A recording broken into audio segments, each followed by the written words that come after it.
السلام علیکم رحمۃ اللہ وبرکاتہ۔ خیر مقدم ہے آپ کا فدا نامے میں۔ خطیب یورپ و ایشیا، حافظ احادیث کثیرہ حضرت علامہ مولانا محمد حسین صدیقی ابو الحقانی نور اللہ مرقدہ جماعت اہل سنت کے ایسے ممتاز عالم دین، بلند پایہ خطیب تھے جو محتاج تعارف نہیں۔ آپ کی خطابت کا انداز منفرد تھا۔ ایک دور تھا جب پالن حقانی گجراتی کا اپنی خطابت سے لوگوں میں اپنا سکہ بٹھا رہا تھا، سیدھے سادے لوگوں کے ایمان کو متزلزل کر رہا تھا۔ حدیث شریف پڑھتا اور اس کا ترجمہ کرتا۔ جماعت اہل سنت کی طرف سے کوئی ایسا خطیب یا واعظ نہیں تھا جو پالن حقانی گجراتی کی خطابت کا جواب دے اور اس کا مقابلہ اسی کے انداز میں کر سکے۔ اللہ پاک کا کرم ہوا، لوکھا بازار، ضلع مدھوبنی، صوبہ بہار میں 2 دسمبر 1956 کو حضرت محمد حسین صدیقی کی ولادت باسعادت ہوئی۔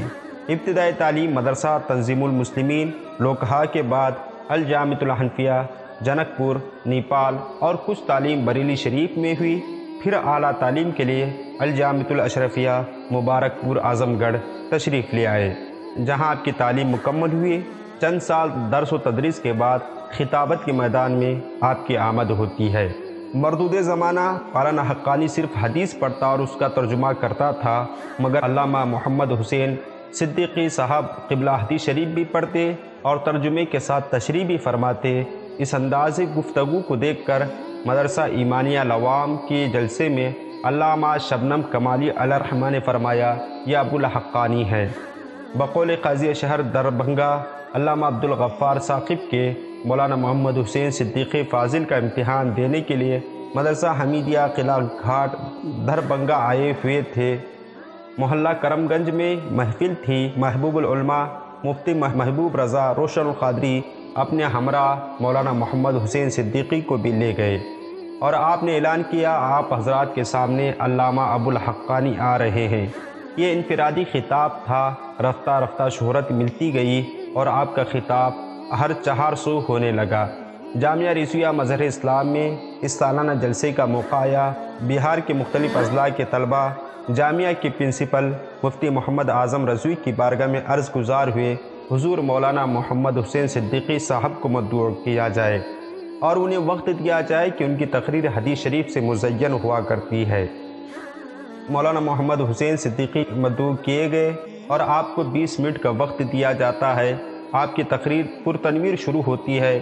خطبہ مسنونہ کے بعد حدیث شریف بیان کرتے ہیں، پھر ترجمہ و تشریح شروع فرماتے ہیں، حتیٰ کہ سطر نمبر، باب نمبر، صفحہ نمبر بیان کرتے جا رہے ہیں۔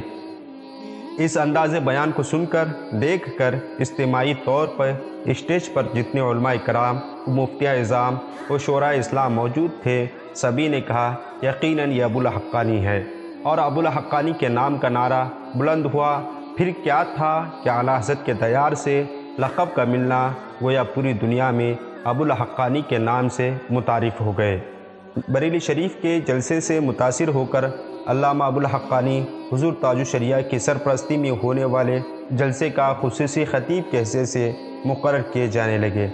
پھر علامہ ارشد القادری کے ہمراہ بین الاقوامی سطح پر ملک و بیرون ملک، خصوصاً یورپ کے مختلف ملکوں کا دورہ ہوا، جہاں آپ نے اپنے مواعظ حسنہ سے لوگوں کو فیضیاب کیا۔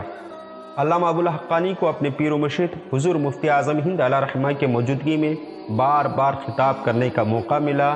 یہ حضور مفتی اعظم ہند کا خصوصی فیضان تھا، جسے حاصل کر کے پورے عالم اسلام میں ایک منفرد خطیب عمدہ واعظ کی حیثیت سے پہچانے گئے۔ اعلیٰ حضرت فاضل بریلوی علیہ الرحمہ حضور مفتی اعظم ہند اور استاد زمن علامہ حسن بریلوی علیہ الرحمہ کے اشعار مبارکہ حدیث رسول کے واقعات کے مطابق ہیں۔ علامہ ابو الحقانی جب حدیث رسول بیان کرتے تو اسی مناسبت اور مطابقت سے ان بزرگوں کے اشعار پیش فرماتے اور فرماتے یہ استاد زمن اور یہ حضور مفتی اعظم ہند فرماتے ہیں۔ خانواد رضویہ کا فیضان آپ پر جاری و ساری رہا۔ ساری زندگی آپ نے اس فیضان کو عام کیا۔ رضوی رنگ آپ پر غالب تھا۔ جس طرح بغیر حدیث کے آپ کی تقریر مکمل نہیں ہوتی، اسی طرح مذکورہ بزرگوں کے علاوہ اسی طرح استاد زمن سرکار مفتی اعظم اور اعلیٰ حضرت کے اشعار کے بغیر آپ کی تقریر مکمل نہیں ہوتی تھی۔ پاکستان میں آپ کی تقریر ہوئی، علماء پاکستان آپ کی تقریر سے متاثر ہو کر ایک چوک کا نام ابو الحقانی چوک رکھا۔ بحرالعلوم مفتی عبدالمنان اعظمی علیہ رحمہ طلباء کو یہ تاثر دیا کرتے تھے کہ تم لوگ مقرر بنو مولانا ابو الحقانی کی طرح۔ آپ کے استاذ مکرم شیر نیپال مفتی جیش محمد صدیقی رحمہ اللہ علیہ فرمایا کرتے تھے، مولانا ابو الحقانی کا حدیث شریف پڑھنا مجھے بہت پسند ہے۔ دوستو، ان تمام باتوں سے یہ اندازہ ہوتا ہے کہ علماء اہل سنت علامہ ابو الحقانی کو بہت پسند فرمایا کرتے تھے۔ آپ کے جنازے میں بھی دیکھا گیا علماء کثرت سے موجود تھے۔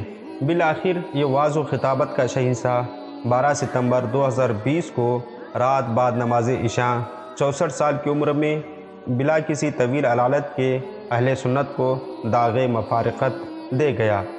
انا للہ و انا الیہ راجعون۔ ابر رحمت ان کی تربت پہ گوہر باری کرے۔ السلام علیکم۔